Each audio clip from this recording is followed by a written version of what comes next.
கோவை மாவட்டம் கனியூரில் உட்கட்சி மோதல் காரணமாக சட்டமன்ற உறுப்பினர் சுகுமாருக்கு வரவேற்பு கொடுப்பதில் இருதரப்பினரிடையே வாக்குவாதம் ஏற்பட்டதால் அப்பகுதி பரபரப்பானது.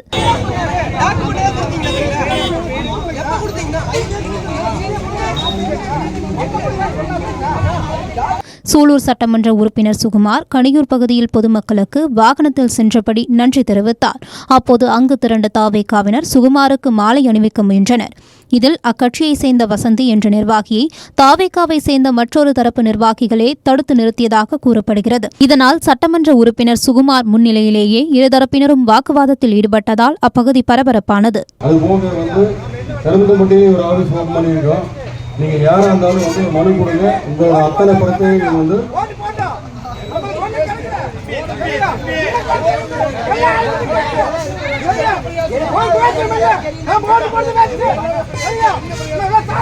அதனால உங்களோட பிரச்சனைகள் எழுதி கொடுங்க.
எம்எல்ஏ